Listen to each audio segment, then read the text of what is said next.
The same way people get up and go to work, or like a job maybe, the same way you go to work, open your shop. What are my goals this week in the Yeah. business? It's the same way you should have it on YouTube. And a lot of people get easily frustrated because they feel like they're working hard, they're doing videos, no one is watching them. And also look at the people you admire. What are they doing? How are they doing it? How can you learn from them? One of my big life goals is to have a YouTube channel with over 200,000 subscribers. Today, I'm meeting my friend, African Tigress, and we'll talk about her journey to building one of the biggest YouTube channels in Africa. Why did you become a travel vlogger, and why did you choose to make videos about travel in Africa? I loved traveling so much. Growing up, I wanted to become a pilot. I wanted to become a pilot who is a doctor and a pastor at the same time. And a pastor. Yes. But travel is one thing that I was really, really passionate about. Whenever I could see a plane, heli, or what pass over our house, I used to tell myself, one day I'm going to be there. I would go to websites that offer volunteer opportunities abroad, overseas, even locally, just something to get me to travel and see the world. The first one was a trip to New York, fully sponsored, fully paid for. It was like a dream come true. But I didn't know about content then. I was living with my younger sister during that time. She told me, you know, since you travel, why can't you film and document your adventures while you travel? I'm one of those people who are never a social media person. In school, I was like focused on getting first class. So I used to feel like social media is a distraction. So I was just a very into books and whatever. And I was trying to get like to a position like I'm going to be like big in corporate space, in the NGO space and all that, leadership and all that. But after that trip, I was like, okay, let me document it. I made so many mistakes. There's so many videos I pulled down because I was using the popular trending song. I didn't know about copyright issues. I didn't know like, oh, which song is hitting right now? Is it Oja Piano? That's the one I'm going to play on my videos. So, so I would do that a lot. Long story short, that's how I got myself into travel content creation.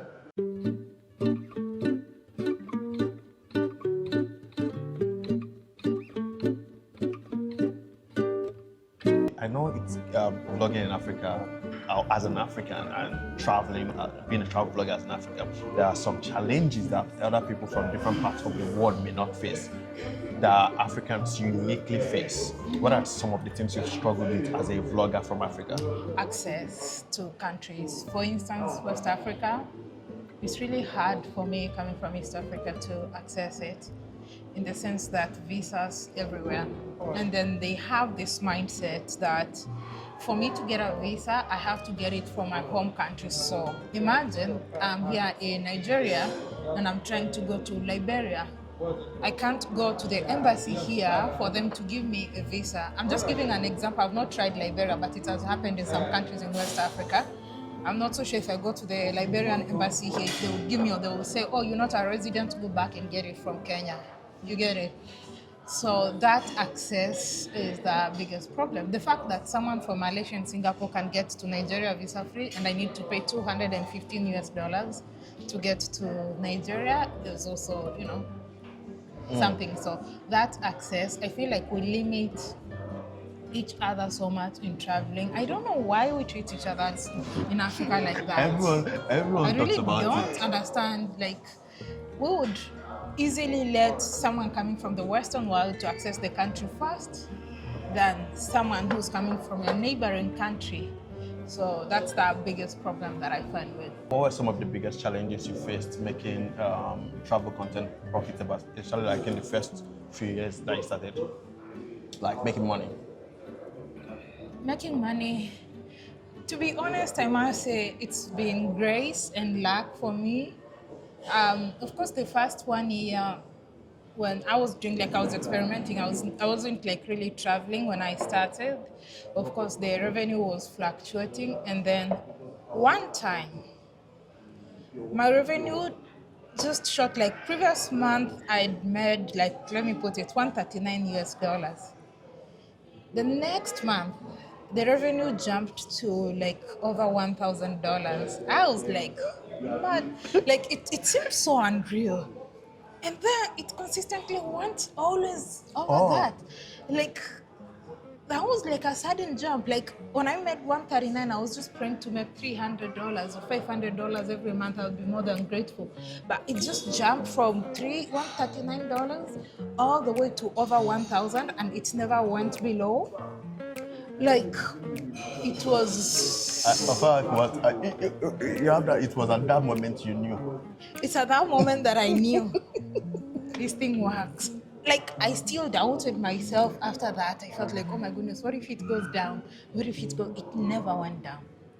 How do you secure like partnership and sponsorship for some of your trips or some of like the content you produce? Because I know why it makes sense to like produce like or create content for yourself or by yourself or like your idea. Do you go about like securing partnership? For you, what's that like for you for a lot of your trips? Personally, initially, I did do a lot of like Reaching out? reaching out and free partnerships. So for the times that I did free partnerships, so I used that when I'm reaching out to brands and products or whatever. I reach out and tell them, oh, I have worked with Marriott. Here's a video, put a link, put a link, Yeah. put a link. I'm so and so, I have this and this reach, da da da da da da. These are the deliverables and what I'm asking for. Yeah. And I list and put a link to the sponsors that I've worked with. And then there's also a lot now because I've built that, they reach out to me. But by showing them like I Yeah. have done this for this, and some of the brands or the people that I work with were big, though they never paid me initially. So by someone saying, oh, so they work with this person, it's kind of be like, it kind of gives you credibility. Yeah. Someone who is just starting, how would I, if I'm just starting, like I don't have a lot that I've done. What would it Because look like? it's very hard because like you telling me you're going to deliver this, but how would I know you're going to deliver it? Yeah, because I've not seen you do it. There's Yeah. no evidence of you doing it. So how am I going to know that you're going to deliver? Yeah, true. So the best thing is do something, yeah. Show people something that you've done. It's something I believe in greatly. One of the biggest person I followed Naval, he says a lot of people try to focus on networking. Like you want to go network with people, you want to go to events and meet people. But the truth is they're doing it the wrong way. Go do something amazing. People would want to come to you. Yeah, and even if you go to network, all these people who have money, they don't have money to waste. Those people got their money. They have to see, yes, Value. you're going to go to network, but you're not going to pitch something you have not done. Yeah, I can like you as a person, your personality while networking and all that, fine, but why would I put my hard-earned And- money on you? Because you spoke nice, you marketed yourself, because there's people who've mastered the art of talking and selling themselves, but they can't deliver.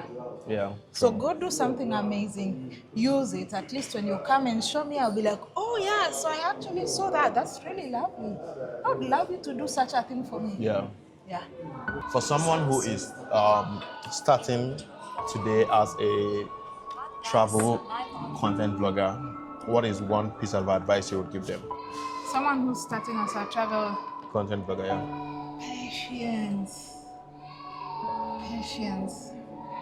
A lot of times, a lot of people give up very fast. They get frustrated so fast. It's never easy. Some people might be lucky when they start immediately, they blow up or something, or maybe they're already popular on other platforms, so that would, Easily add translate. to it. But patience, a lot of people get easily frustrated because they feel like they're working hard, they're doing videos, no one is watching them. And also look at the people you admire. What are they doing? How are they doing it? How can you learn from them? How, if you were them, what would you do better? You cannot invent the wheel. Just see people who are already doing what you admire, improve on it, or do like they do it.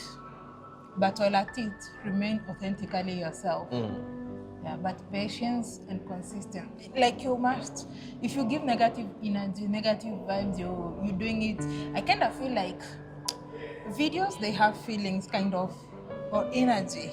If Everything has an edge. Yeah, if you're going to feel like you're not going to make it, you won't make it. I agree. Yeah, and if this video didn't do well, post the next one. And if the next one didn't do well, post the next one. But while at it, I always tell people to do content that is, and it's worked for me, content that is personally, I think, informative content, like something that adds value. Like Value let to someone someone. learn a thing or two from your videos. Because a lot of times people are always doing I, me, this, me, that. I videos, nobody watches them after 1 year. If I tell you my highest earning video this last month in September is a video from more than 1 year ago. It's paid me the highest because at that time when I posted it, it didn't get as much, but suddenly it picked. Why? Because I always try to ensure I'm doing content. Like half of my videos that pay me in a month, like pay me highest in the month, are all videos. They are never videos from the same month. So like trying to do informative videos that people can always watch. Even a over year years. from If now. someone watches my video, I do have videos from 2021, they still getting watched. I have videos from like when I started, people watch. So try to mix that. You can still have the I, me content, but also like try to find balance. But between I both. think that do you think it makes sense to not have to chase trends because Yes. Yeah, the trend, once the trend dies, that's it. Nobody watches it again. So for instance, let me say you've done a video which is like maybe a tour of Lagos, for instance. And you've done another video showing us of how you are rich, you are shopping, you're doing your makeup, you're doing what. Which one is going to be watched? This one of you showing off and whatever would get immediate views, lots of immediate views maybe. The one that is a tour of Lagos, people would watch it. Yeah, people would watch it. It may not get high views immediately because it's not clickbait. It's a real video. There's something someone can learn from it. Someone who's visiting Nigeria would want to search. They're not going to search for you. They don't know you. So how are they going to see how you're showing off? Like even when you'll be showing off or doing me. They don't know you. So do content. If you do like a tour of Lagos, someone who doesn't even know you will come across your video. I've always seen YouTube as a TV channel that lives on the internet. So when it comes to being a creator, I ask myself, what value does my TV channel provide to everyone who watches it? For me, I believe this is the foundation for being a successful YouTuber. What is one piece of advice that you've received from someone, a YouTuber, that was very important to your YouTube journey? YouTube is a business. Yes. So in the same way you'd run a business, in the same way a business has ups and downs, in the same way you have to invest in your business, that's the same way you have to do YouTube. True. You need to Improve, really yes. work on it. When you make money, improve in your gadgets. Businesses, maybe someone is running a business. Sometimes they go to school to learn management skills. They go take courses to learn accounting skills. So that's the same way. Continuously improve your skills. Go online. How do I better my editing? How do I better my storytelling? How do I better my something? So the same way you invest in a business, put money on it, try to learn how you can earn more, like what else can you add into your business, what else can you sell in your shop that you think is good. So it's the same way you have to invest. YouTube is a business. I feel like a lot of us, even like people who are creators, like you like creating. It's what you always wanted to do to create. Yeah. But then, so for a lot of people who I see who are like super successful, they treat is as something that it's work. Like this is full time for you, and Yeah, this is work. you have to. So it's not just a hobby. It's not something you like. Okay, let me post it, and I post 1 month later. It's something you're like. There's a consistent. It's okay if you're doing it as a hobby, but if you want it to pay you, you have to run it like you run a business. Yeah. Yeah, you have to run it like I call it like business. running a TV station. Yes. The same way people get up and go to work, or like a job maybe, the same way you go to work, open your shop. What are my goals this week in the business? It's the same way you should have it on YouTube. How can I improve on this? Which area is not profitable? What area do we cut? What area do we put more money in? How do we improve this? It's high five. That's for me. So silly. Who are you looking at? I was just doing That's high five. But you're not looking at me. What's next for African Tigress? Like, what are you looking forward to in the next year, say in 2025? Like, what are you looking forward to? Podcasts. Yeah. Podcasts. Why? I want to have conversations with people. I want to learn. I want to just, meet different people, get to hear different stories, exciting stories, because everyone has a story. So I think next year I'll be doing more podcasts, and I'll also be like upgrading my kind of content. So Yeah. I'll probably be doing like just 1 or 2 nice videos, like really quality videos per country, with drones and everything, very nice storytelling, and more of podcasts. That sounds very exciting. Like putting in the whole hook, going all in production wise, that would be very exciting. Yeah, that's Looking what I'm forward to looking it. at. Yeah. And relocation. Yes, and relocation. And that's it for this conversation. If this conversation was valuable to you, please don't forget to hit this like button. And thankfully, you would love to subscribe and be here for more conversations. If you came here from African Tigress's channel, please leave a comment in the comment section. I want to say hi. Make sure you check out our channel if you haven't heard of African Tigress before now. She is an amazing, amazing creator. Until next time, Dila Rilio.